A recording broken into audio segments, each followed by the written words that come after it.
시청자 여러분 안녕하십니까. 조갑재 선생님 모셨습니다. 안녕하십니까. 네. 요새 바쁘죠? 예, 좀 정신없습니다. 오늘이 4월 23일인데 이제 총선 지난 지 며칠 좀 지났습니다. 그래서 객관적으로 총선을 평가하고 바라보는 시각이 좀 생긴 것 같습니다. 그렇죠. 총선 얘기 듣고 싶어서 모셨습니다. 제일 크게 변한 거는 윤석열 대통령이 좀 겸손해진 거 아닙니까? 겸손해지셔야죠. 어제 보니까 자기가 스스로 기자들을 찾아가서 2번이나 찾아갔대. 그러니까 비서실장 정무수석 인선 발표를 자신이 하고 또 질문도 받고 했는데 네. 그 질문 받은 게 뭐 1년 5개월 만에 처음이라는 거 아닙니까? 이 정도로 기자회견을 안 했다 그러면은 직무유기 아니겠습니까? 직무유기 이전에 기네스북에 올라야지. 선거를 통해서 당선된 대통령이 1년 5개월 동안 기자들과 안 만난 예는 없을걸요 아마? 저도 없다는 생각이 듭니다. 참고로 이승만 대통령은 일주일에 한 번씩 기자회견을 했습니다. 그 경무대에서. 그 기자회견도 아주 자유롭게 하고 그걸 마음대로 묻도록 하고 그 자리가 아주 편한 자리였어요. 박정희 대통령도 청와대에서 가든 파티도 하고 기자들이랑 뭐 네, 1년에 최소한 차담회도 2번 이상 네. 했지. 예. 그리고 이제 저도에 예. 피서 가서도 그렇죠. 기자들과 비공식 간담회도 많이 하고요. 대통령께서 악마의 편집이라든가 물론 그런 부작용이 없지 않았습니다만은 그래도 언론을 피하게 된 이유라면은 어떤 게 있을까요? 자신감이 없는 것 같아요. 자신감이 있는 대통령은 기자회견을 자주 하고 싶어 하거든. 레이건 대통령 같은 사람은. 그러니까 미국의 모든 대통령은 그럴 겁니다. 왜냐하면 대통령의 가장 큰 힘이 대통령의 말 아닙니까? 그리고 직접 전해줄 수 있는 좋은 기회가 기자회견이고 거기 뭐 날카로운 질문 들어오면 그걸 웃어 넘기기도 하고 맞받기도 하고 완전히 그 일종의 쇼인데 그 쇼의 어떻게 보면은 마스터가 대통령 아닙니까? 그죠? 그렇습니다. 기자는 질문권밖에 없는 거예요. 그리고 대통령은 말 한마디 한마디가 다 언론에서 크게 취급을 하니까요. 그러니까요. 그 기회를 1년 5개월 동안 놓친 결과가 이번 선거 결과 아니겠어요? 네. 그렇습니다. 그렇게 보면은 윤석열 대통령이 가지고 있는 가장 큰 무기, 가장 잘할 수 있는 것을 1년 5개월 동안 포기해버리고 그리고 선거를 치렀다는 그렇지. 말씀이시네요. 예. 단도직입적으로 한번 여쭙겠습니다. 국민의힘은 재생 능력이 있습니까? 있죠. 그런 말 있잖아요. 그 요기배락 한 이야기. 아직은 끝날 때까지는 끝난 게 아니에요. It ain't over till it is over. 네. 야구는 끝나봐야 끝난 줄 안다. 정치도 마찬가지 아닙니까? 끝나봐야 끝난 줄 안다. 그리고 저 야구 이야기가 나왔으니까 네. 또 유명한 명언이 하나 있는데 Nice guys finish last란 말이 있어요. 네, 사람 좋으면 꼴찌. 사람 좋으면 꼴찌 한다. 그 리오 드로시라는 좀 악질적인 선수가 기자들에게 한 말인데 정치도 마찬가지 아닙니까? 악착 같은 정치인, 이재명 같은 악착 같은 정치인이 이기고 사람 좋은 사람 꼴찌하는 게 정치판 아닙니까? 예, 뭔가 절박하고 절실한 모습이 보여야지 그냥 이래도 좋고 저래도 좋고 뭐 그런 분들은 무골호인처럼 보이는 분들은 정치적으로 성공하기가 어렵습니다. 다만 국힘당은 이번에 더럽게 졌거든요. 네. 보수적 가치를 포기하고 졌다고. 아, 더럽게 진 것과 깨끗하게 진 거의 차이는 어떤 게 있습니까? 깨끗하게 진 거는 보수적 가치를 지키면서 여론과도 싸우고 해가지고 장렬하게 지는 거지. 그러면은 제기할 수가 있죠. 지켜낸 게 있는데 이번에는 보수적 가치를 포기했다는 걸 뭐 예를 든다면 북핵 문제를 왜 선거판에서 한마디도 안 합니까?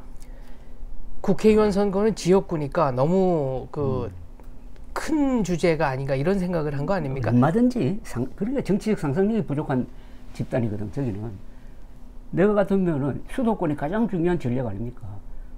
그렇습니다. 김정은이가 핵미사일 쏘면은 제일 먼저 맞을 사람들이 수도권 2,500만 명 아닙니까? 네. 그런데 이재명과 민주당은 방어망 건설도 방해하고 사실상 방해하고 그리고 한미일 군사 훈련도 방해하면은 이런 민주당 때문에 여러분들의 생명이 위험합니다. 북한에서 핵미사일 발사 단추 누르는 걸 막을 사람 한 사람도 없습니다. 남한은 지금 막을 방법이 없습니다. 이런 표 안 되겠습니까? 왜 표가 안 됩니까, 이게? 이런 식으로 문제 제기를 했다가 야당이 철진한 색깔론이다 이런 식으로 역공하는 게 두려웠던 거 그렇죠. 아닐까요? 해보지도 안 하고 내 이야기는 해보지도 안 하고 정주영 회장이 제일 자주 했던 말 아닙니까? 해보기나 했어. 네, 해봤어? 네. 해봤습니까? 이런 식으로 안 했습니다. 정문선을 해본 적이 있느냐고. 왜 이게 표가 안 됩니까? 표가 되죠. 그렇게 해야 주도권을 잡는 거지. 이게 뭡니까? 정치든 전쟁이든 주도권을 잡는 쪽이 이거든. 그러면 공세적으로 밀고 나가잖아요. 저쪽을 완전히 반응 세력으로 몰 수 있잖아요. 그리고 2,500만 명이 오늘 밤에도 죽을지 살지 모르는 상황을 만든 게 당신들 아니냐 이래버리면은 다른 문제는 사소하게 보인다고. 근데 왜 국민의힘이나 그 전신인 새누리당, 한나라당은 계속 이런 식의 방어적 선거 캠페인을 하는 걸까요? 그러니까 이 부분이 풀리지 않는 거예요. 이 부분이. 다만 한미동맹에 의존해가지고 이런 문제를 미국에 맡겨놓고 사실상 국방을 외주를 준 거죠. 그렇죠. 외주 주놓으니까 사소한데 목숨 거는 치사한 정치하고 치사한 선거하다가 망해버려요. 그래서 이게 더럽게진 거라는 얘기입니다. 또 두 번째, 한동훈 위원장이 세종시 표 좀 얻으려고, 좀 넓게 하면 충청권 표 얻으려고, 아니면 영등포 표 얻으려고, 네. 여의도 국회 이전 공약을 하면서 뭐라고 엄청난 이야기를 했습니다. 정치 수도로 만들겠다고 그랬어요. 이거 수도 이전 아닙니까? 사실상 수도 이전이죠. 이런 이야기를 아무런 준비 없이 단순한 표, 그런데 했는데 결과는 뭐냐? 다 날아갔잖아요. 영등포에서 누가 이겼어요? 세종시에서 누가 이겼는 얘기예요. 그렇습니다. 그러니까 이게 더럽게 진 거란 말입니다. 그리고 메가시티 서울 얘기했는데 김포에서도 졌고 그러니까. 다 졌습니다. 그러니까 또 뭐 여러 이야기가 있지만 보수 중에 보수인 의사 집단을 공격하는 그런 이른바 의료개혁을 왜 총선 전에 내느냐 이거예요. 그러면 민주당이 표 얻기 위해서 민노총 공격한 거하고 마찬가지 아니에요. 그렇죠. 그러면 이기겠어요? 가장 핵심 지지층을 그러니까. 적대 세력으로 돌리고 선거를 했습니다. 이번 민주당이 모은 표하고 국민의힘이 모은 표를 비교하면 5.4%포인트 차이 아닙니까? 네. 표수가 한 150만 표 정도밖에 안 된다고. 의사가 영향을 주는 표가 100만 표라고 그래요. 이 100만 표는 대부분이 국힘당을 지지하던 표인데 이게 상당수가 반대로 가버린 거라. 네. 기권, 민주당, 개혁신당, 조국혁신당으로 네. 간 거예요. 이게 얼마나 결정적인 겁니까? 그래서 난 수도권에서 근소한 차이로 진 거는 그 지역구마다 있는 의사표 있잖아요. 뭐 100만 표로 하면 의사 본인, 친지, 환자들한테 영향 주는 걸 합친 건데 그게 수천 표가 될 텐데 그게 나는 적으면 10석, 많으면 한 30석에 당락에 영향을 줬다 이봐요. 네, 2,000표에서 3,000표 이하로 진 의석만 쭉 많아요. 카운트를 해도 많아요. 몇십 석입니다. 네. 네. 결정적입니다, 이거. 그래서 이념은 득표가 안 된다고 하는데 반대라고. 이념이 득표가 되고 반보수로 갔기 때문에 진 겁니다. 보수를 배신했기 때문에 진 거예요, 이번에. 그런 면에서 이준석 신당의 돌풍은 여러 가지로 좀 연구할 그 과제가 많다고 생각합니다. 아주 크죠. 이번 선거에서 가장 의미가 있는 게 이준석 개혁신당의 선전이고 특히 이준석의 화성을 역전성 아닙니까? 그렇습니다. 처음에는 뭐 말도 안 되게 뒤져 있었죠. 나는 이준석이 보수적 가치를 지키는 선거운동을 해서 이겼다고 봐요. 보수적 가치의 핵심이 뭡니까? 반공만이 아니잖아요. 공정한 게임 아닙니까? 그렇습니다. 그러니까 공정한 게임, 공정한 게임을 한 거라. 그러니까 시시하게 비례로 안 빠지고 가장 불리한 골수 민주당 지지표들이 모여있는 그쪽으로 간 거 아닙니까? 네, 그리고 명분도 왜 이 지역구를 선택했느냐. 전국에서 유권자들의 평균 연령이 제일 젊은 곳이라 그렇죠. 이곳에 왔다. 그걸 도박을 한 거거든. 네. 도박을 하고 하이리스크 하이리턴이 제일 좋은 예인데 그 다음에 자객 공천으로 이 찔린 상태에서 피를 흘리면서 1대2로 싸웠습니다. 네. 그리고 많은 분들이 지적을 안 하시는데 위성정당 만들었으면 의석이 한두 개 더 늘어났을 겁니다. 근데 위성정당 안 만들고 유일한 정당. 네, 그 지역구와 그 비례대표를 동시에 배출한 유일한 정당이 됐습니다. 유일한 정당이고 전과자가 없는 유일한 정당이 돼요. 그런가요? 이게 그러니까 사기 안 치고 네. 정비승부했다는 거야. 그러니까 그 세 사람이 앞으로 1등백이 될 거라고. 그럼 명분을 잡은 거 아닙니까? 그렇습니다. 그러니까 국힘당은 보수적 가치를 포기해서 졌고 더럽게 졌고 이쪽은 정정당당하게 싸워가지고 이겼단 말이에요. 이 두 개가 한국 보수 세력의 이제 극과 극인데 이게 앞으로 3석과 108석의 대결로 가면은 재밌을 거라고. 이게 명분론 싸움이거든. 꼬리가 몸통을 흔드는 경우가 나올 수도 있어요. 있습니다. 우리나라의 정치에서는 명분론이 강합니다. 저는 이제 이준석 뭐 개인에 대해서 쏟아지는 온갖 비난들이 많습니다. 예를 들면 뭐 싸가지가 없다, 버릇이 없다, 예의가 없다 그러는데 심지어 하버드 가짜 졸업이라는 이야기 나오잖아요. 네, 근데 이거는 뭐랄까요? 논리적으로 반박이 어려우면은 인신공격을 하라고 키케로가 얘기한 것도 있고요. 인신공격. 네, 그리고 그 맨체스터 유나이티드의 전설적인 감독 퍼거슨 감독이 한 얘기가 있습니다. 상대편 관중석에서 나를 야유하는 얘기가 나오면 그건 상대가 두려움에 네, 두려움에 떨고 있다는 증거다라는 얘기를 했거든요. 근데 이준석 대표 같은 경우에는 저는 누가 뭐라고 해도 지난 대통령 선거의 1등 공신이 이준석이라고 그렇습니다. 생각합니다. 그렇죠.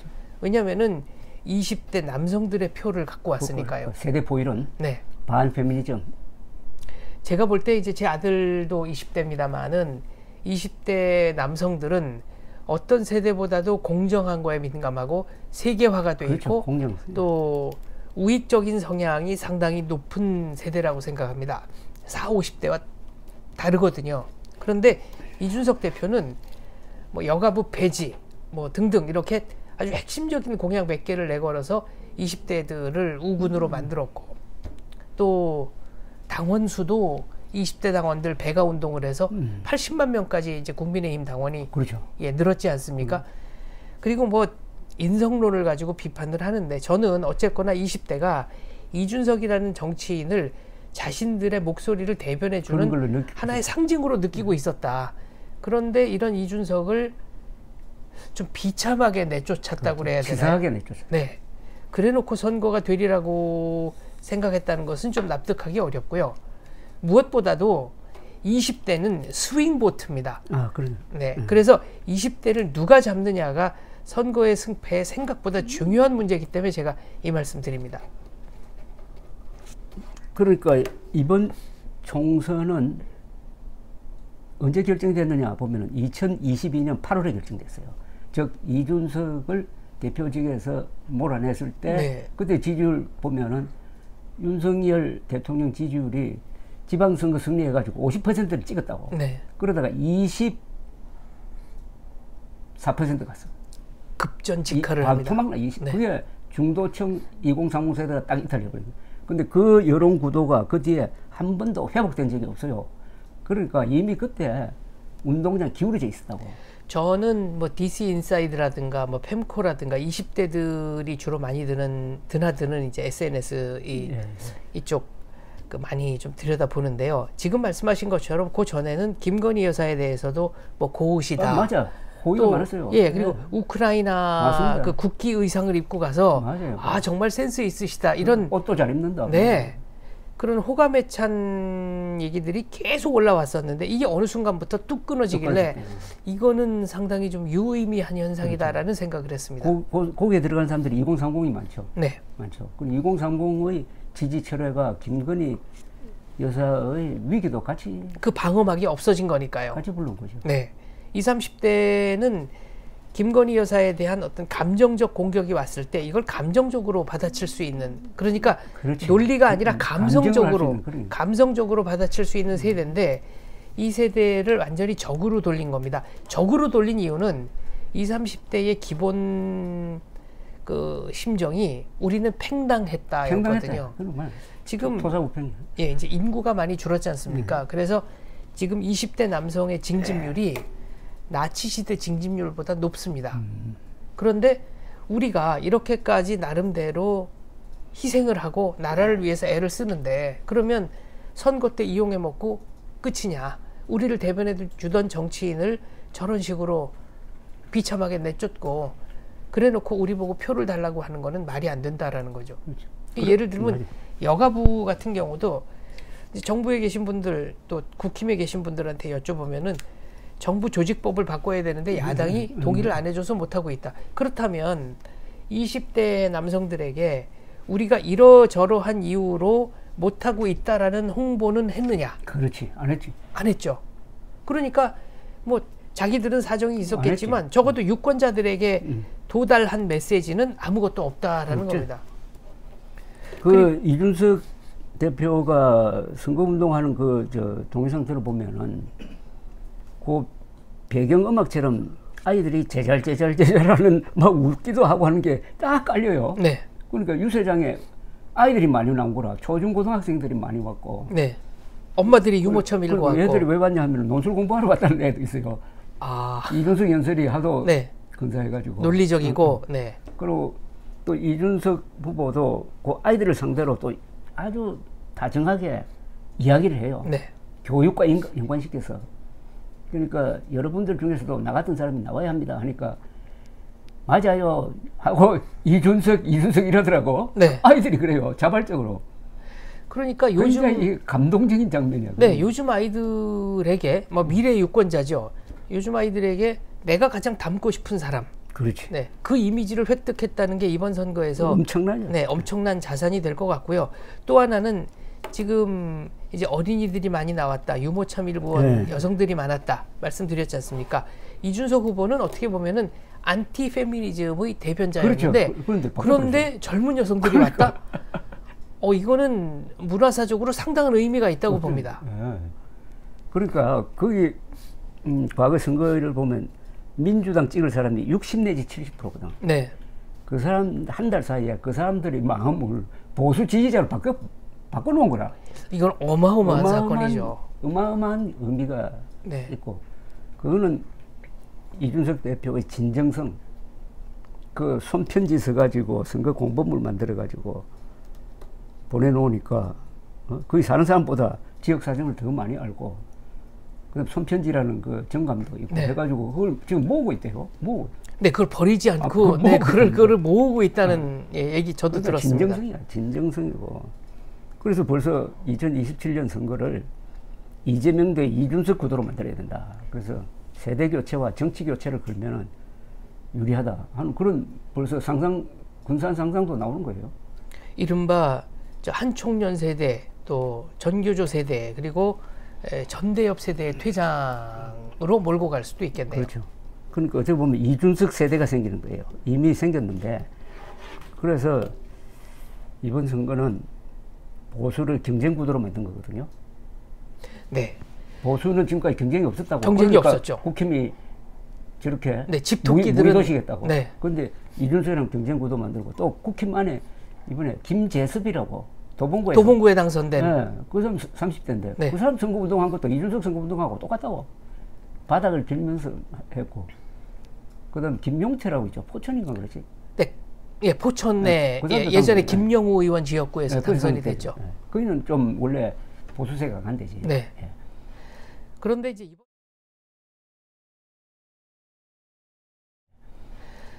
이제 이번 선거를 쭉 놓고 보면 과거의 국힘, 이명박 대통령 시절에 광우병 사태가 터지지 않았습니까?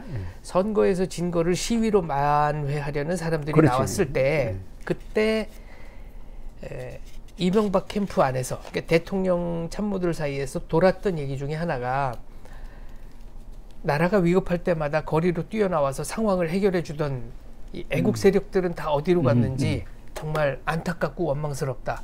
아니 그러면은 나라가 위급한 상황에서 고생하는 사람 따로 있고 지위를 누리면서 호의호식하는 사람 따로 있고 그런 얘기입니까?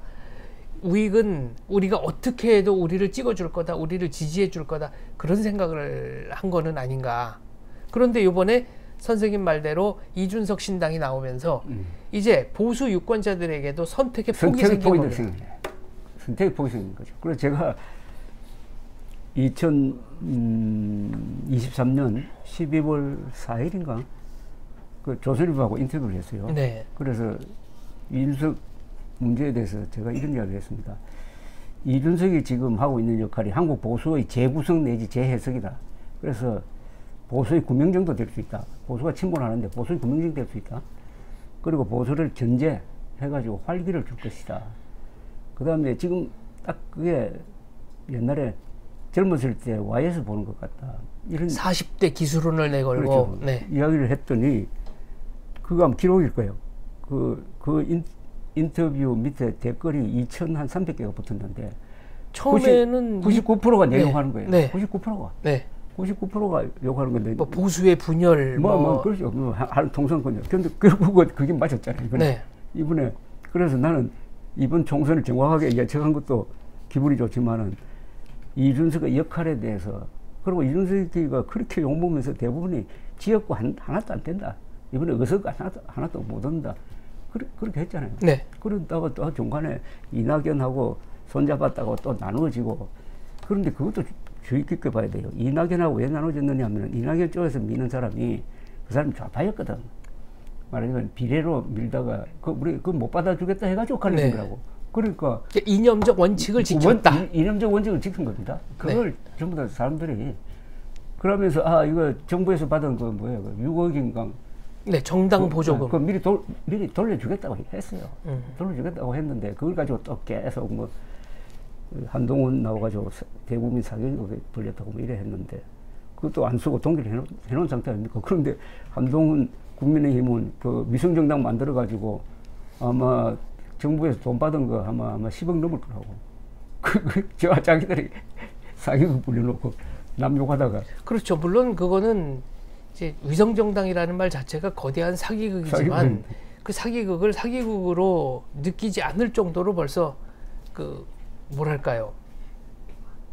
사람들의 마음이 오염이 됐다고 해야 될까요? 옳지 않은 건데 아무튼 별 문제의식 없이 그거를 받아들이는 정도가 됐습니다. 그러니까 이번 선거 이런 말 많이 들었잖아요. 이번 선거에서 국힘이 지면은 나라가 망한다. 네. 나라 안 망하고 있잖아요, 지금. 네? 그러니까 벌써 나타난 효과가 윤석열 대통령이 달라지려고 하고 있다. 이 선거가 위대한 게 권력자를 겸손하게 만들고 사람 생각을 바꾸는 것 아닙니까? 그렇습니다. 이 사람 생각이 집단적으로 바뀌는 게 이거 선거거든. 그러니까 정말 위대한 주권 행사인데 그 다음에 이준석이라는 구명정 내지 하나의 대안 세력이 등장했다. 자기 힘으로 등장한 거예요. 네. 뭐 만들어준 것도 아니에요. 세 번째는 참 이런 거 있다. 이번 수검표 과정을 도입하는 바람에 네. 인력이 10,000명 늘고 돈을 한 18억 더 썼는데 이게 늦어질 거로 봤거든. 네. 그죠? 개표 혼란이 올 거는. 그렇습니다. 별로 안 늦어졌다고. 네, 거의 뭐 다음 날 완전히 개표가 됐습니다. 2,800만 명이 투표를 했는데 단 한 군데에서도 투표 분류기가 고장난 게 없다고. 네. 2,800만 표가 정확하게 딱 떨어졌다고. 한국의 선거관리 실력이 어느 정도입니까, 이거? 세계 최고 수준이거든. 그렇죠. 세계 최고 수준의 공명선거 관리입니다. 근데 이건 또 아무도 안 하죠. 박수를 쳐야지. 선관위의 노고야. 그동안 욕을 얼마나 먹었냐 이거야. 2020년 때부터 부정선거 음모론에 휘말려가지고 욕 먹고 수시로 조선일보 사설에서 계속 비판했는데 이 사람들이 묵묵하게 실력으로 보여준 거라. 이거 미국 선거보다도 우리가 더 공정한 거 아닙니까? 미국 선거는 작년에 막 트럼프가 나와가지고 네. 엉망이라고 하니까 또 중간에 보니까 좀 엉망이 있더라고. 네, 뭐 무슨 나비용 투표지가 어쨌네, 뭐 펀치가 뭐 어쨌네, 뭐. 그러니까 아무도 지금까지 이번 선거에 대해서 불복하는 사람이 단 한 사람도 안 돼. 저는 이제 이준석 대표가 드라마를 한 사람이기 때문에 그 이준석 대표가 이번에 하나의 상징이 됐다, 상징성을 획득했다, 이 점이 매우 중요하다고 생각합니다. 그래. 상징이라는 게 다른 말로 하면은 이게 명분의 시각화랄까요? 그렇죠. 이게 나중에 가면 신화가 되는 거지. 그렇습니다. 네. 레전드가 되는 거지. 예. 그러면 그건 굉장한 힘이지. 한동훈 비대위원장 말씀하셨는데 한동훈 비대위원장한테는 어떤 정치적 미래가 있다고 보십니까? 저는 좀 어둡다고 봐요. 저 사람이 뭐 원하는 게 국회의원 정도는 될 수 있을 거야. 그러나 대통령은 좀 어려울 겁니다. 네. 왜냐하면 이번 선거의 심판이란 게 윤석열의 오만 심판인데 오만뿐만 아니라 무능 심판이기도 하다고. 한국 사람들은 오만하고 불통해도 위대한 업적을 남기는 실력을 보여주면은 또 인정을 해요. 근데 무능하잖아요. 이번에 무능한 게 뭐 여러 군데 들통났는데 의료 대란, 의료 개혁 해가지고 의료 대란으로 확대되는 걸 막지도 못하고 지금까지도 그 수습도 못하고 있잖아요. 이게 무능이거든. 그러니까 아예 따라간 것도 아니고 아예 막은 것도 아니고 어중간했습니다. 통제불능 사태. 이게 바로 이제 지도자의 통제불능인데. 근데 한동훈은 지금까지 그 선거운동 하는 거 보니까 팬클럽 회장으로서의 선거운동이었다고요. 그러니까 전략을 바꾸는, 선거 구도를 바꾸는 노력을 하나도 안 한 거야. 구도를 바꾸려면은 이 개혁신당과의 입장 정리를 했어야 돼요. 그러지 않고 자객공천 보내가지고 원한을 심고, 그런데 이재명, 조국은 선거 구도를 바꿔버린 거 아닙니까? 그죠? 그렇습니다. 선거 구도를 바꾸면은 이게 엄청나거든. 선거 지역구는 민주당, 비례는 조국 혁신당 쪽으로 해가지고 딱 분진 합격의 전략을 만들어버린 거예요. 그러면은 지도력에서 차이지. 그러고 뭐 전달하는 메시지가 다 목에서 나오는 이야기, 입에서 나오는 거고 가슴에서 나오는 이야기도 없고 명언이 없잖아요. 이번에 기억할 만한 카피가 없죠. 카피가 없다고. 그 다음에 상대방 종북 심판론 가지고 계속 하다가 시들해져 버렸지. 그래서 우선 윤석열 대통령도 그렇고 이 한동훈 같은 특수부 검사를 오래 한 사람은 정치를 안 해야 된다고 봐요, 나는. 정치할 수 있는 그 성격이 형성이 안 돼. 네? 특수부 검사들이 피의자와 나누는 대화는 이미 권력관계가 기울어진 상황에서 나누는 그렇죠. 대화이기 때문에 항상 남 약점을 잡고 네, 이게 대화가 아니죠. 가급업증에서 이걸 수십 년 동안 한다고. 네. 그다음에 정치인을 바라보는 시각이 굉장히 부정적이에요. 전부 다 부패한 자들이고 뭐 이런 거. 그러니까 대화가 될 수가 없고 아주 경직되고 그만하고. 제일 좋은 예가 이번 선거 은제리에서 양승태 전 대법원장 1심 무죄, 47건 혐의 무죄, 그리고 이재용 삼성전자 회장 무죄, 19건 무죄만 그래요. 그럼 66건 혐의 무죄인데 이게 책임져야 될 사람이 한동훈이거든. 근데 이 문제에 대해서 기자가 물으면은 이 정도 이야기는 해야 될 거 아닙니까? 앞으로 2심, 3심이 아직 있으니까 더 결과를 봐야 되겠지만 인간적으로 참 죄송하게 되었습니다. 정도는 이야기해야 되는 거 아니에요? 네. 그게 정치인 아니에요? 그렇습니다. 그거 안 했잖아요. 네. 그럼 그거 뭐야? 뭐 심장에 뭐 철판 깐 사람이냐? 싸늘하게 느껴지잖아요. 나 때문에 고생한 사람들에 대한 배려랄까요? 뭐 마음 쓰는 게 좀 없었다. 그게 정치인이 아니라는 거거든. 싸늘하게 느껴지는. 지금 정치인을 바라보는 시각이 이제 부정적이다라는 말씀하셨는데 우리나라는 이상하게 정치는 아무나 할 수 있는 거라고 생각하시는 분들이 덜어 있는 것 같습니다. 그러니까 자기 분야에서 경력을 쌓으면 이제 정계로 건너가서 네. 근데 저는 정치인들이 지역구 관리 열심히 하는 모습 등등 이런 거를 보면 정치도 뭐 축구나 예술처럼 그렇죠. 직업입니다. 네, 직업인입니다. 그렇죠. 재능이 있는 사람들이 있는 겁니다. 다만 그걸 성공적인 정치인 한 사람이 그걸 이론적으로 정리를 해가지고 그걸 책이나 글로 써야 돼. 네. 한국 정치도 이제 민주주의 정치를 70년 했으면은 거기서 성공 사례가 있을 거 아닙니까? 성공 원리도 있고. 그걸 다 무시하는 거라. 그런데 옆에서 보면은, 야, 저 사람 대단하다. 많거든, 그런 사람들이. 그런 점에서 이준석의 이번에 성공적인 선거 운동은 이 책으로 써가지고 많은 사람들이 가지고 다니면서 벤치마킹을 해야 돼요. 저는 이준석 대표가 노원에서 여러 번 떨어지지 않았다면은 이번 당선은 좀 어려웠지 않겠나라고 그렇죠. 생각하고요. 그렇죠. 그리고 노원도 야당세가 상당히 강했던 데인데 그렇죠. 거기를 들어가서 계속 싸웠다는 것. 네. 그런 진정성이 국민들로부터 인정을 받은 거라고 생각합니다.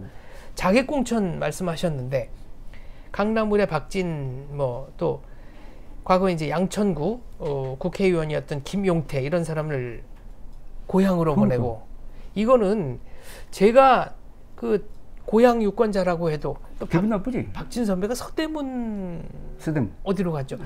서대문 유권자라고 해도 상당히 좀 모욕감을 느낄 것 같습니다. 그러니까 훌륭한 사람이니까 엘리트니까 찍어줘 이거 아닙니까? 네. 찍어줘 아닙니까? 찍어줘. 찍어. 유권자들이니까 찍어 하는 거지. 네. 요새 참 그래가지고 날린 게 아마 한 몇십 될 거예요. 그죠? 그러니까 공무원 발령식 공천을 했는데 이게 조용한 공천으로서 박수를 받은 거라. 네. 그 순간에 이쪽은 막 이재명 주도의 시끄러운 공천이 진행되고 있었어요. 그게 한 달 동안. 그래서 언론이 민주당을 공격을 하고 국민의힘은 조용한 공천이 그게 성공하는 줄 알고 있다가 저는 이재명 공천은 상당히 이념적 공천이었다고 생각합니다. 완전히 반대 공천이에요. 네. 그리고 자객 공천이라는 것도 아까 말씀하셨지만 투철한 이념 전사를 내보냈다고 한다면은 이것은 명분이 있을 수 있겠습니다만. 그렇죠. 네. 그러니까 결국 한국에서 가장 중요한 전략은 이념이라고. 다만 이념을 어떻게 전략적으로 요리하느냐는 것은 그건 기술의 문제지만, 그래서 민주당이 이긴 것은 자신의 소신과 가치관에 충실해서 이겼고, 국힘이 진 것은 자신의 보수적 가치관을 포기하고 팔아먹었어요. 그래서 더럽게 졌다. 더럽게 졌는데 그래도 소신대로 해가지고 이긴 이준석 개혁신당 세 사람이 구명정으로 떠있다 이거지. 저는 이준석 대표하고는 뭐 개인적으로 뭐 일면식 정도만 있습니다. 그러니까 방송국에서 그냥 이렇게 왔다 갔다 마주친 정도인데, 이준석 대표의 능력 중에 제가 하나 높게 사는 것은 이념을 매력적으로 퍼뜨리는 능력이 있다. 그 이념이라는 말을 하면 되게 고루하다, 딱딱하다, 어렵다, 진부하다, 무겁다인데 이준석 대표는 굉장히 유쾌하거든요. 맞아요. 그 예를 들면 언론에서 이준석 대표의 말을 받아가지고 톱 기사로 쓰는 경우가 많은데 이유가 있지. 네, 그건 언론이 쓰고 싶은 내용을 그만큼 간략하게 정리하거나 대중들이 듣고 싶어하는 메시지를 확실하게 그 몇 글자 안에 다 녹여 넣기 때문에 그렇습니다. 그렇습니다. 예. 그럼 국민의힘에 이런 것들을 창조적으로 얘기할 수 있는 사람이 몇 명이나 되느냐. 다 설명적이고 논리하고 강의를 하는 것이지. 그 중에서도 제일 뛰어났던 사람이 한동훈이지. 네. 한동훈 이제 법무장관으로서 국회에서 일문일답을 통해서 아주 짤막하게. 네. 근데 그걸로 열광한 거 아닙니까? 그렇습니다. 그런데 경기의 형태가 바뀌었다는 것을 미처 인지를 못한 게 아닌가 하는 생각이 듭니다. 뭐냐면 첫째는 법무부 장관으로서 야당 의원이 좀 모욕적이고 무리하게 공격을 할 때 그거를 받아친다. 그렇지. 당하는 입장에서 받아칠 때 국민들이 카타르시스를 느낀 거거든요. 그리고 법무부 장관으로서 야당 의원들보다 전문성의 깊이가 더 있었을 거 아니겠습니까? 그렇죠. 정보도 많고요. 준비가 돼 있었던 거죠. 네. 그러니까 받아치는 데 있어서는 전혀 뭐 흠집이나 뭐 흠잡을 만한 요소가 없었는데, 이게 이제 일반 정치인이 되면서 정치인화하는 과정에서는 경기장의 그 룰, 경기의 룰이 바뀐 건데 그거를 못 따라간 거라고 봅니다. 그 관료형이거든. 네. 그러니까 검사는 또 검사 중에서도 특수부 검사는 관료형 중에 관료라고. 근데 정치라는 것은 이 룰 없이 난타전을 하고 이전 투구를 하는데 안 맞는 거예요. 그래 성격상 안 맞는 거라. 성격상 안 맞는데, 그래서 저는 무슨 보수 지도자가 될 사람은 아니다 하는 생각을 하고, 그러니까 국민의힘이 살려면은 한동훈 포기하고 새로운 리더십을 만들어내야 됩니다. 또 있잖아요. 뭐 5분에 이긴 사람 중에 있잖아요. 어려운 데서 이긴 사람이 있잖아요. 그 누굽니까? 나경원. 네. 이겼잖아요. 그리고 안철수 이겼잖아요. 네. 김태호, 이 사람들 다 어려운 데서 이겼다고. 네, 생환했습니다. 그렇죠. 그 사람들이 지도층을 형성을 하고, 그 이번에 김재섭, 김용태 같은 젊은 사람 키워주고, 벌써 누가 오늘 기장강, 평론강 하는 사람 중에 제2의 이준석으로 김재섭을 당대표로 만들면 어떻겠느냐는 이야기까지 나오더라고. 나는 그 정도의 파격을 해야 된다고 생각해요. 그렇지 않으면은 국민의힘이 변화하고 있다는 인식을 주기가 쉽지 않을 것 같습니다.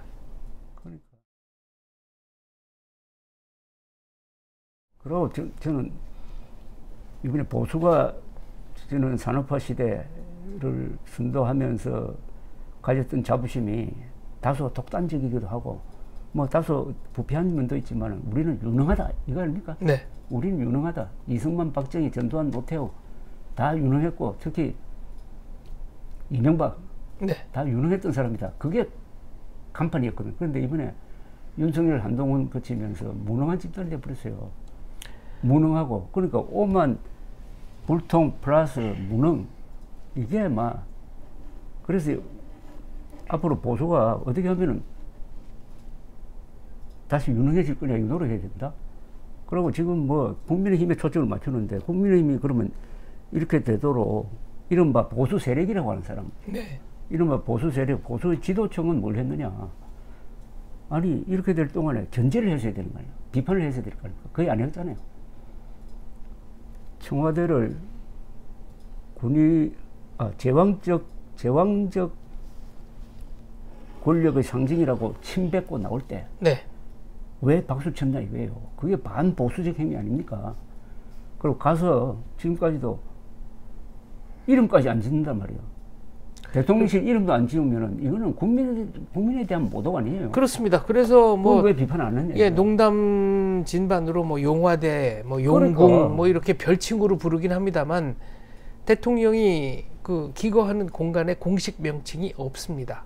그거는 국가 정체성에 대한 모독입니다.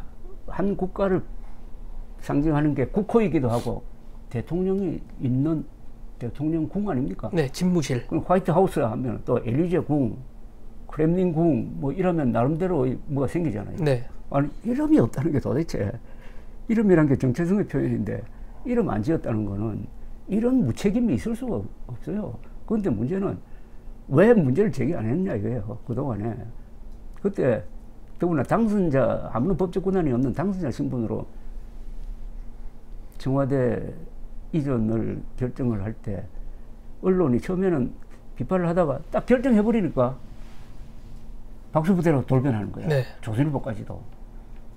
그 다음에 이준석을 그런 식으로 몰아낼 때 왜 비판을 안 했느냐 이거예요. 왜 비판. 또 김기현 그렇게 무리하게 만들 때 왜 세게 비판을 안 했느냐. 의료대란이 이게 빚어지고 있는데도 왜 계속 윤석열 대통령들은 강공정책을 펴라고 왜 했느냐. 그 책임은 보수 언론, 보수 지식인들이 져야 합니다. 반성해야 됩니다, 이거. 지금 의료대란 말씀도 하시고 또 뭐 김기현 전 당대표 얘기도 하셨는데 저는 의료대란 같은 경우에 또 다른 문제점이 자기의 직업에 대해서 자부심을 가지고 있는 전문가들, 이 전문가들의 직업적 자존심에 흠집을 냈다. 모멸감을 줬다. 근데 그 전에 과학자들에게도 모멸감을 줬고요. 그렇죠. 이게 사람을 내칠 때 자존심에 상처를 주는 듯한 언행들이 이어졌습니다.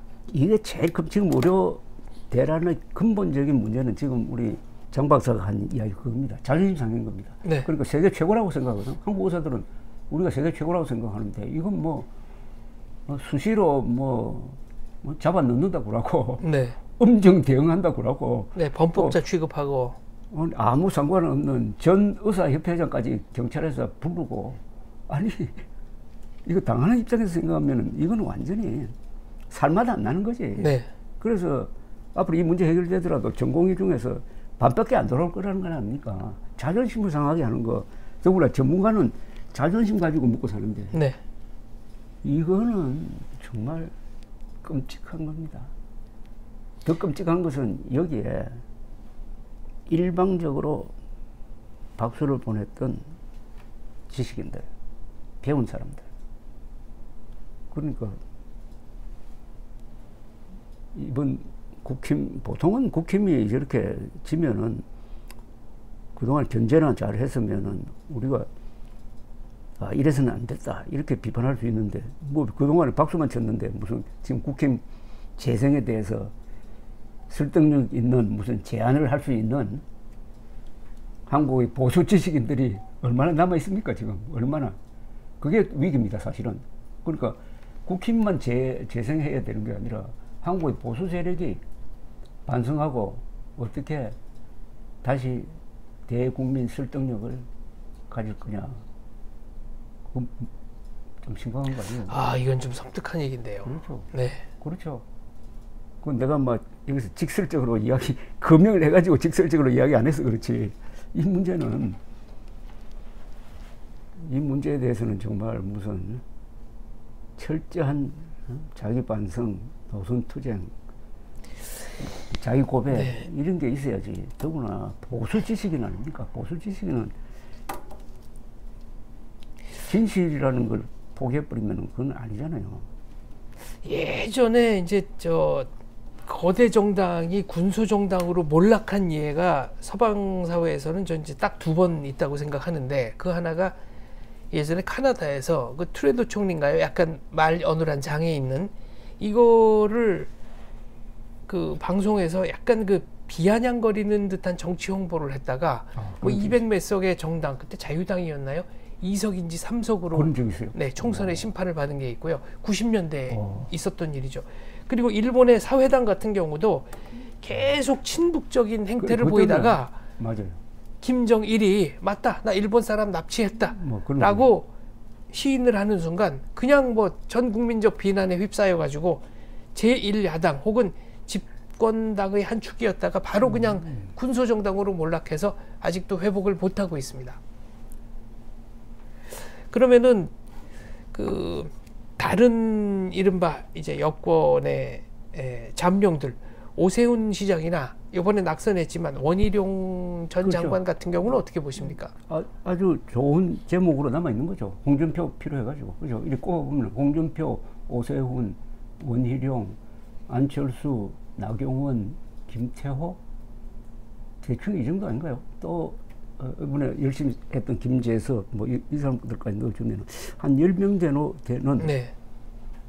되는 사람들 중심으로 해가지고 리더십을 만들어야 된다고 생각한다 이거죠. 그러니까 외부에서 데리고 올 생각하지 말고 계속 여태까지는 외부 수혈로 버텼습니다. 이번에 국힘당이 재생 능력이 있느냐 없느냐를 보는 포지션이 한동훈을 다시 들이면 끝나는 거예요. 한동훈에게 다시 기대면 끝난다. 한동훈 비대위원장은 정치 그만두겠다는 얘기는 안 했습니다. 네. 그러나 당 일각에서 한동훈 씨 다시 나오시오 하면은 국힘당이 같이 재생 능력이 없다 이렇게 끝나는 거고, 그러다 보면 한동훈 대 이준석 대결로 가면은 한동훈이 이길 수가 없지. 홍준표 시장이 한동훈 당에 대한 애당심이 얼마나 있느냐, 그리고 황교안 총리 같은 경우도 당에 대한 당인으로서의 애당심이 없는 분을 외부 영입 케이스로 들여왔다가 그대로 망해버린 거 아니냐, 이런 식의 문제 제기를 했습니다. 난 정확하다 보죠. 그리고 윤석열 대통령도 지금 생각해보면 문재인 대통령 시절에 계속 핍박을 하니까 이 핍박받는 이미지가 생기면서 그렇죠. 정치적 자산이 생긴 것이라고 보거든요. 그렇죠. 이준석이 핍박받다가 이렇게 커져버린 거 아닙니까? 그렇습니다. 한국에서 핍박받아야 돼. 네. 핍박받으면은 동정 여론도 생기고 주목도도 높아지고 하는 게 분명히 있습니다. 강해지고. 네. 그 참 이 정치라는 게 이게 순탄하게 모범생이 착착착 밟아가지고 되는 예는 뭐 이회창 선생의 경우도 그렇지만 그렇게 허용하지 않는 것 같아. 정치란 게 참. 이회창 선생에 관해서는 정치부 기자들이 농반 진반으로 하는 얘기가 있는데요. 임기 6개월 대통령 2번 하신 분이라고. 그 좀 뼈아픈 얘기입니다. 왜냐면은 누구나 이회창 대세론에 편승해가지고 각종 이제 공공기관이나 이런 데 있는 분들이 줄을 대려고 노력했고 정보도 드리고 정책도 가지고 와서 얘기를 했고 결국 안 됐거든요. 그분도 판사 출신 아닙니까? 네. 그러니까 정치적 상상력이 부족한 거라. 이게 판사 검사는 과거를 가지고 논하지만은 정치는 미래를 가지고 논하는 사람들 아닙니까? 네. 그러니까 한쪽은 상상력이 필요 없고 한쪽은 상상력이 있어야 되는데 이회창 총재가 2번 똑같은 실수를 했거든. JP와 손을 안 잡았다는 거고 네. 정몽준과 손을 안 잡았잖아요. 네. JP, 정몽준 다 우파 아닙니까? 그렇습니다. 아니 이거는 무슨 말로 해도 설명이 안 되는 겁니다. 굳이 손을 안 잡아도 이긴다고 생각했다고 밖에는 볼 수 없습니다. 그렇다면 그건 정말 정보 오판인데. 그거 말고도 있을 거예요. 근데 그때 세계적으로 안 맞는다 뭐 이런 것도 있었다고. 아무래도 그랬겠죠. 그리고 그때 이제 언론 홍보 이쪽을 담당했던 이른바 그 국내 인류 전문가들 사이에서 했던 얘기가 있습니다. 이회창 노무현 후보가 격돌했을 때 노무현 후보 측은 전문가들이 올린 이 홍보 시안을 예스면 예스, 노면 노 24시간 안에 답을 줬다. 홍보라는 게 이렇게 촘촘하게 벽돌처럼 구조로 이렇게 짠 거라서 뭐 하나 바꾸면은 전체 컨셉이 바뀌는 거 아니겠습니까? 근데 전문가들은 예스면 100% 받아주고 노면 노라고 하니까 전문가로서 존중받는다는 느낌이 들었던 거고요. 이회창 후보는 7단계를 거쳐서 결제가 이루어지고 그리고 7단계마다 며칠 걸리고 그 계속 빨간 펜으로 손댄 것들이 많아서 자기의 원한이 누더기가 돼서 돌아왔다는 그런 느낌을 받았다는 거죠. 관료적으로. 그러니까 모 대통령이 이런 이야기 했어요. 정치는 그림을 그린다든지 뭐 파티를 한다든지 이런 게 아니고 정치는 피를 흘리지 않는 전쟁이다. 전쟁은 피를 흘리는 정치다. 이랬다고. 그러니까 정치는 전쟁이거든. 네. 전쟁에서 제일 중요한 게 스피드 아닙니까? 그죠? 기동성. 그렇습니다. 이걸 갖지 않으면은 무슨 꼴이 나느냐. 이회창 꼴나고 윤석열 꼴난다고. 이 사람들은 마감 시간이 없어. 요새 윤석열 대통령 이거 의료 대란 사태를 다루는 거 보면은 마감 시간이 없잖아요. 마감 시간 없다가 이제 딱 코로나에 몰린 거예요.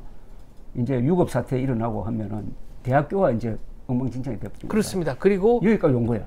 그리고 내년에 이 사람들을 다 교육한다 그래도 정원이 2배가 늘어난 건데 사실상 교육의 품질이 떨어질 수밖에 없습니다. 그러니까 지금 3,058명 하던 교육을 내년 되면 아마 6,000명을 상대로 교육을 할지 모른다고.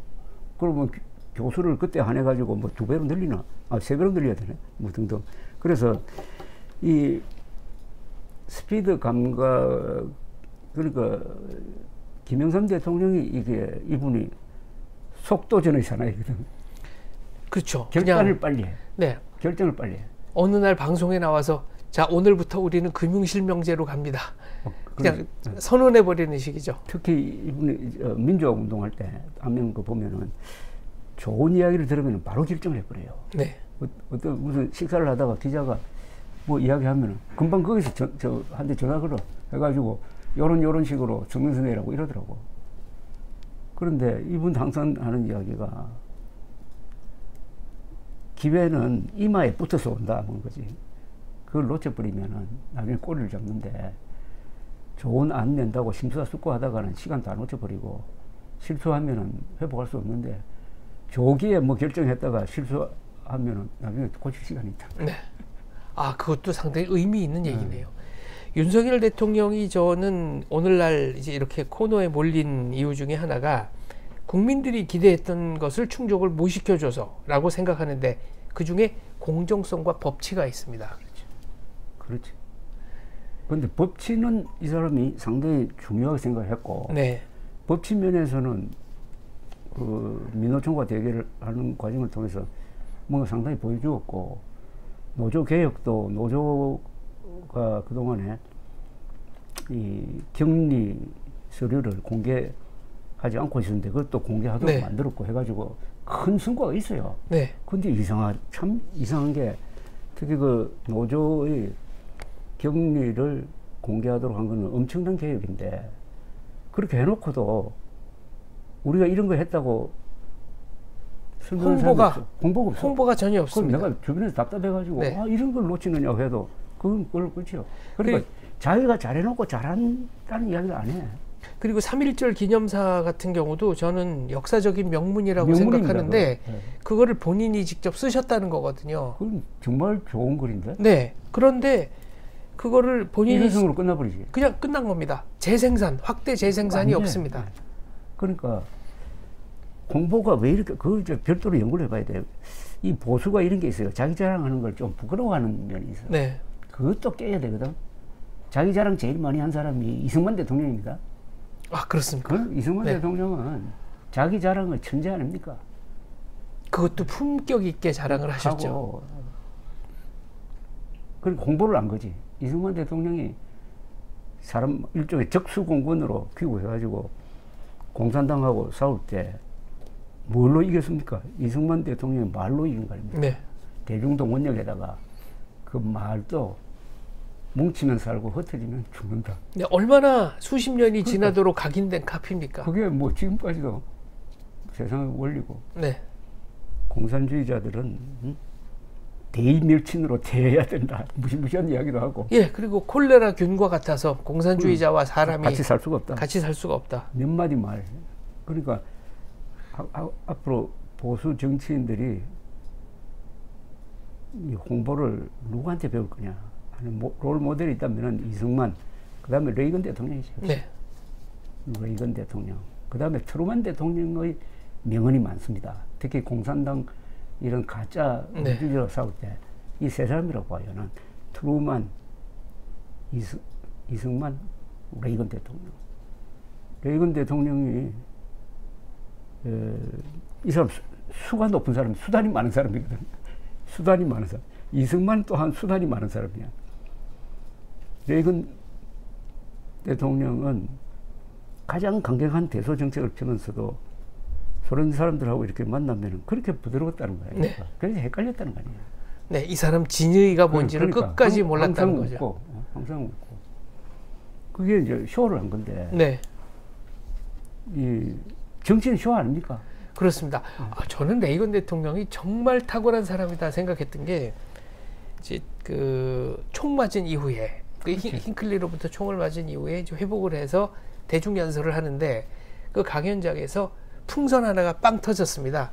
그러니까 레이건 대통령이 계속 연설을 하다가 미스트, 총알 빗나갔어요? 라고 하고 연설을 계속하니까 관중들이 정말 청중들이 포복절도를 하면서 열광적인 박수를 보내거든요.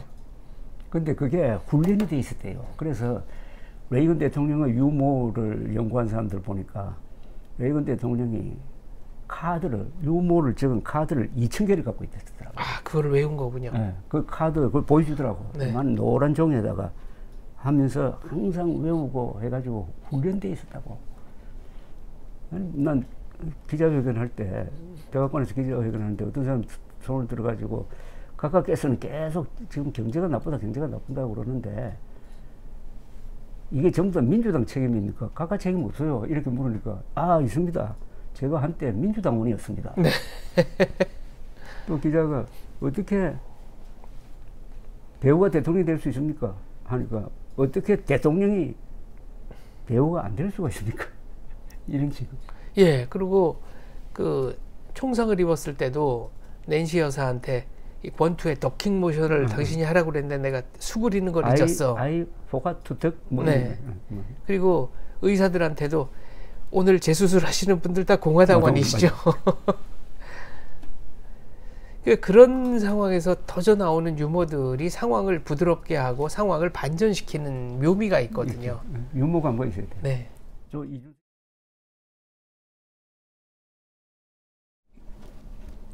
여태까지는 여권 얘기를 했는데 야권은 어떻게 보십니까? 이제 조국, 이재명 두 사람이 상당히 표면에 떠오른 것처럼 보입니다.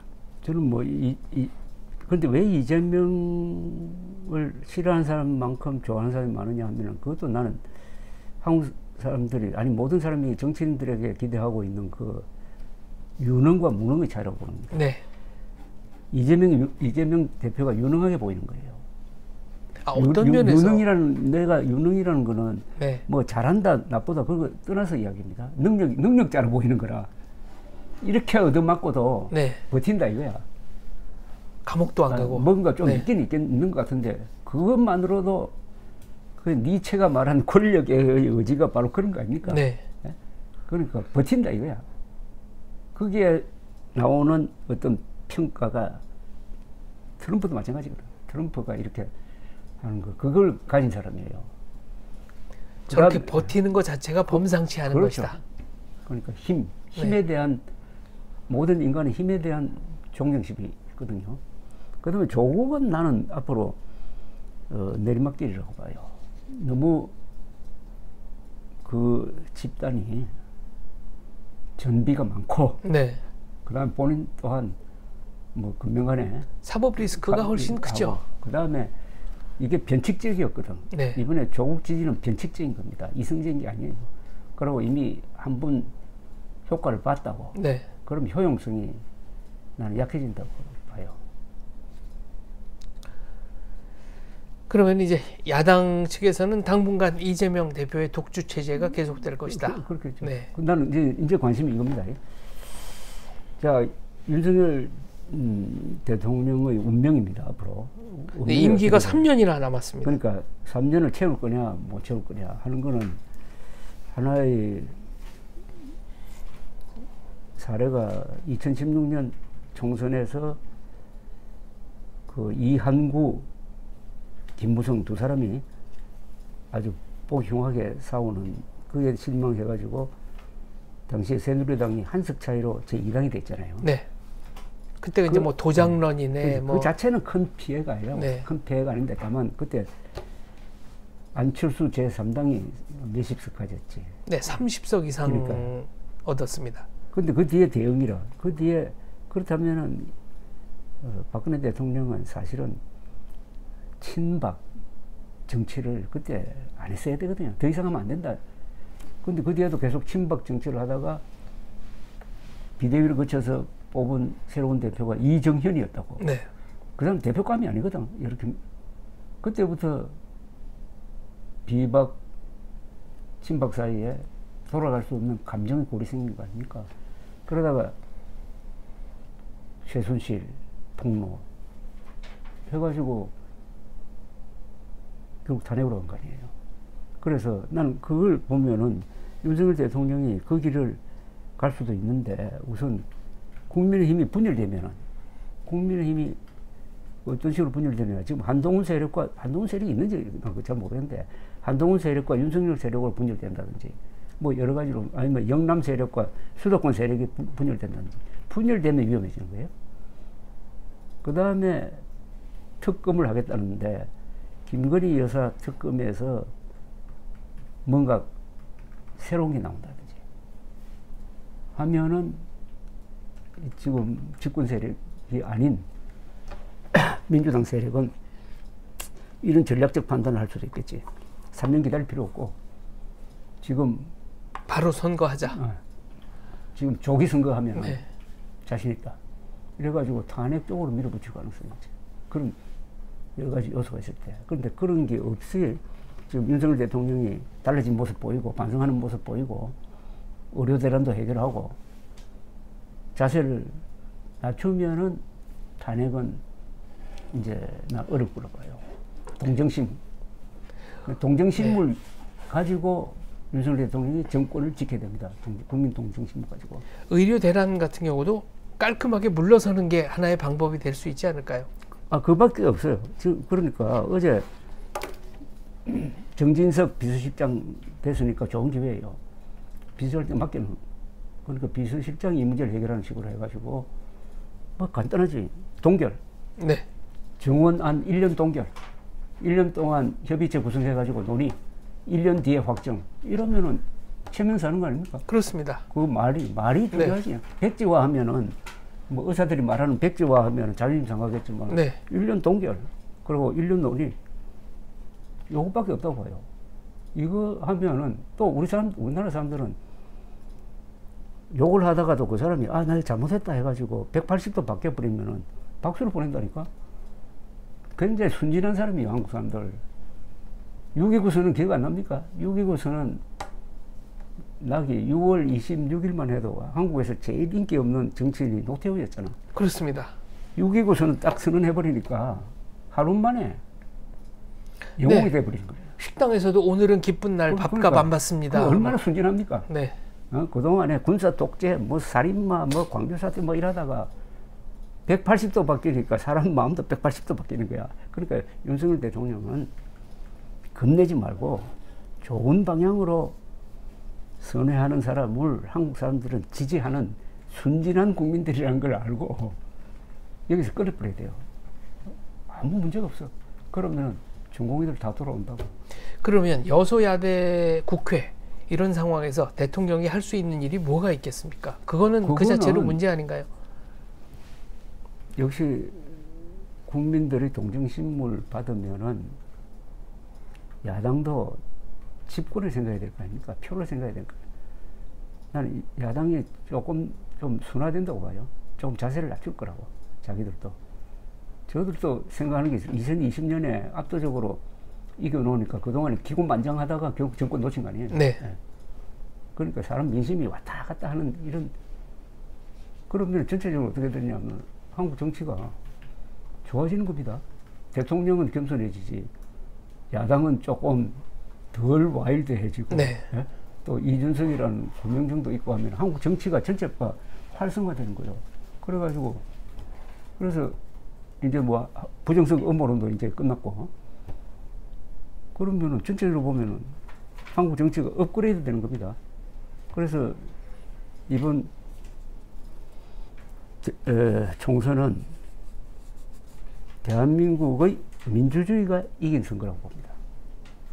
대한민국의 민주주의가 이긴 선거라는 점에서 국힘당이 진 것도 아니고, 민주당이 이겼다고 기고만장할 일도 아니고, 대한민국의 민주주의가 이 정도 같구나.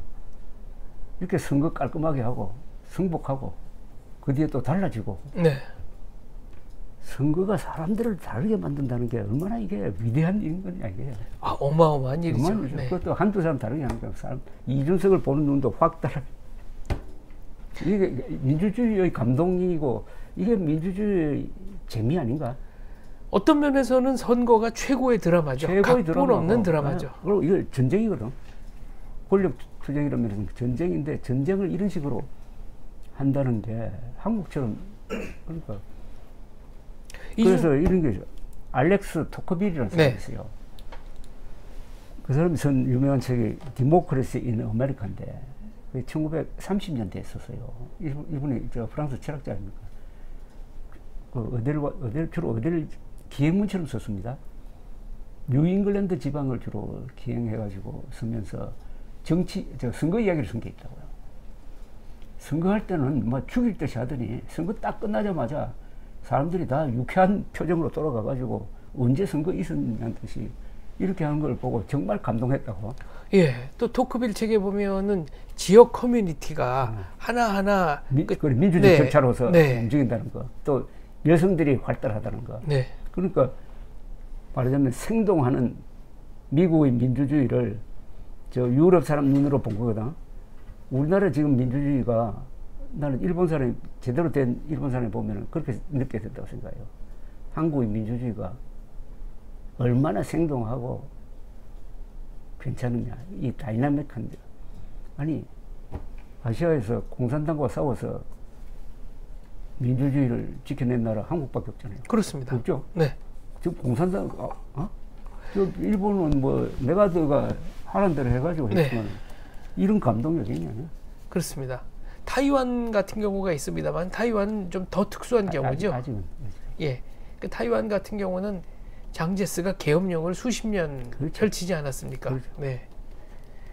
그러면은 지금 한간에서 농반진반으로 얘기하는 적화는 됐는데 통일이 안 됐다. 이런 이제 걱정은 할 필요가 없나요? 이제 그 이야기로는 안 먹히니까 그만하고. 네. 아까 말했는데 국힘이 민주당이 이기면 나라 망한다는 그것도 이제 그런 레토릭은 이제 안 먹히게 됐잖아요. 네. 안 먹히게 됐고. 그렇다고, 근데 그런 주장을 하려면은 그 사람 자주국방 핵무장 하자는 주장을 했어야 그게 뭐 그 말이 맞어요. 그게 앞뒤가 앞뒤가 안 맞고. 네. 맨날 극단적인 그러니까 비관론만 주장하고 아무런 행동도 안 하고 그런 사람일수록 전술핵 재배치, 핵무장 이런 이야기 해야 되는데 이번에 월드 해피니스 리포트 최근에 나온 게 있어요. 거기도 네. 보니까 또 이스라엘이 세계에서 가장 행복한 나라 5등으로 돼 있더라고. 하마스 저렇게 난리를 치는데도 한국은 52등입니다. 51등이 일본이에요. 일본과 한국의 공통점은 자주국방을 포기하고 네. 미국에 의존해가지고 웰빙에 집착하는 한국과 일본은 자기 사는 데 비해서는 굉장히 불행하고 지금도 전쟁 중인 이스라엘 사람들은 세계에서 가장 행복하다. 그게 보람 아닙니까? 그러니까 국가의 핵심 가치가 선거에서 조금도 쟁점이 안 된다는 거는 그러니까 확실히 문제가 있습니다. 완전히 이거는 그러니까 참 어떻게 보면 내가 말을 좀 너무 서두를 한 셈인데 한국의 민주주의가 위대하다고 했는데 단 요거 빼고 이거 빼고 하면은 정말 이건 이 문제를 어떻게 해결해야 되느냐? 그럼 전쟁이 한 번 더 나야 되느냐? 이걸 해결하려고 어떤 설득과 문제. 그러니까 이게 바로 정치가 여기에 답을 줘야 되고. 그러니까 정치는 모든 게 표니까 자주국방은 부르짖으면 표가 된다. 에?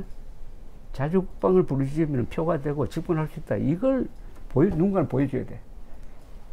그걸 보여주는 지도자가 나와야 돼, 그죠? 네. 나와야 되는데 이준석은 보니까 이준석은 이런 문제에 대해서 많이 생각이 다르지. 요새 최상병 그것도 해병대. 그것도 지나치게 키우는 것 같고. 그런데 하나 평가할 거는 홍콩 민주화 시위 때 현장에 갔더라고. 직접 가서 시위대에 합류했었죠. 그리고 선거 책에 보니까 자기는 흡수통일론자로 이러더라고. 네. 말을 빙빙 돌리지 않고. 그러니까 흡수통일론자다라고 한 것은 저는 그것도 정면 돌파라고 생각합니다. 네. 그렇게 얘기하면 뭐 과격하다 이런 욕을 먹을 가능성이 있는데 그런 거 감안하고 그냥 밀고 나가는 거죠. 그리고 그때 홍콩의 노란우산과 연대하면서 했던 얘기가 젊은 전 세계 민주 세력의 연대였나 뭐 그런 얘기도 했습니다. 젊다는 게 뭔지를 이준석이가 보여주고 있으니까 젊다는 거, 젊은 보수. 또 이준석 대표는 한 번도 중도란 이야기를 한 적이 없어요. 네. 항상 보수 개혁을 이야기했지. 뭐 그런 말도 안 했을 거야. 뭐 중도적, 뭐 합리적 뭐 그런 것도 안 하더라고. 그거 당당한 거예요. 그거 말고. 그러니까 합리적 보수, 나는 뭐 보수가 아니다, 안 중도주의자다 그런 얘기를 안 했다는 거죠. 뭐 지옥으로 가는 길은 중도로 포장돼 있다라는 얘기도 있습니다만, 네. 이런 관점에서 앞으로 다가올 다음 대통령 선거 관전 포인트도 매우 흥미진진하고요. 또 윤석열 대통령이 남은 임기 동안 얼마나 정치적 변신을 할 수 있을 것인가도 한번 흥미진진하게 지켜볼 수 있겠습니다. 그러니까 5년 대통령 중심제가 지켜져야지. 네. 중간에 무슨 반역자가 아니면은 물러나는 사태는 박근혜 하나로 끝내야 됩니다. 네, 어떻게든지 임기를 그렇지, 임기 채우도록, 채우도록 시민들이 노력을 해야 한다. 그렇죠. 네, 이렇게 정리를 하겠습니다. 네, 오늘 말씀 감사합니다.